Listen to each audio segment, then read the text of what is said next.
The issue of Islamic State families returning to Australia also relates to the threat of Islamist extremism and terrorism in this country, of course. Let's be clear, the so-called ISIS brides and their husbands were part of a radical Islamist caliphate that took the barbarity of Islamist extremism to unprecedented levels.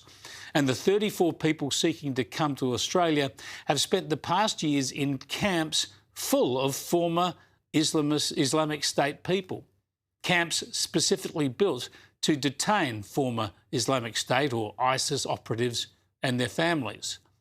But our government is blocking only one of the women under a temporary exclusion order, and it refuses to block the others, all the while telling us it's doing nothing to help them. Which is odd, because we heard yesterday from the New South Wales Labor Premier that his government had been in talks with the federal government for at least 2 months about services needed when these people return. And today, similar revelations from Victoria. Now, I will say that our officials are engaged with Commonwealth officials as is appropriate. But I'm not going to go into detail of those discussions at this stage because that would not be appropriate. Citizens have rights, but so too do the citizens of Victoria have their right to have their community safety protected, which is why I will work through these matters appropriately through officials. Yet still, the Albanese government keeps telling us they're not helping the ISIS families return. Well, they've supplied passports and travel documents. So apart from the passports and travel documents, and apart from organising services like housing and education with the states, apart from that, it's done nothing to help them. Oh, it's also made clear that it won't be stopping them.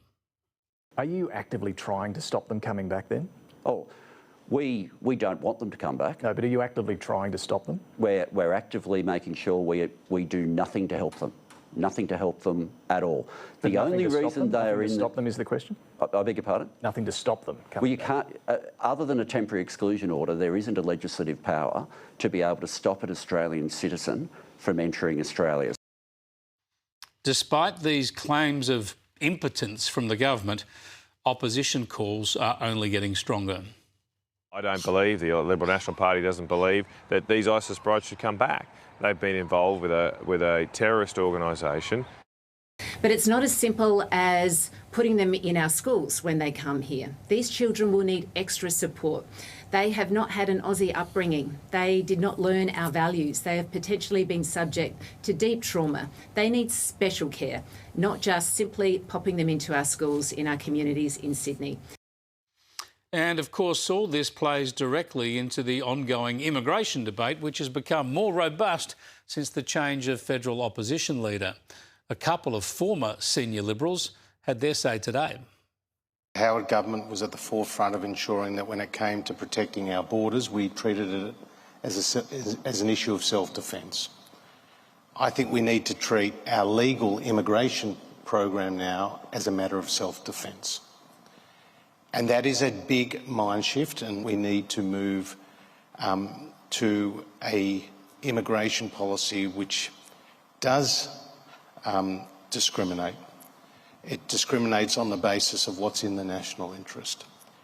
And that is the type of person that we want in this country. It's not a right to come to this country, it's a privilege to come to this country, and we need to emphasise that. We have imported division. I think that it's very difficult for someone who believes, for instance, in a caliphate or in Sharia law, or, for instance, in the leading role of the Communist Party. It's very difficult for someone who sincerely believes that to honestly subscribe to the Australian citizenship oath. So, yes, I do think we have to have a big reconsideration of our immigration program. And I think there's got to be a lot more focus on Australian values and a lot more focus on our national interest. Yeah, the point here is that for decades we've talked about this country having a non-discriminatory immigration policy. Now, that's a repudiation of the old White Australia policy, and it's fair enough, of course. It means we should not discriminate against people on the basis of race or ethnic background. But that doesn't mean it's a free-for-all. As we saw with the people smuggling boats, if you're too soft, you lose all control over who comes to your country and how many turn up. We need to be discriminating. Sure, keep our non-discriminatory approach when it comes to respect for all peoples, but we should be very discriminating about which individuals are given what is a golden ticket in life, the privilege of living in this great country.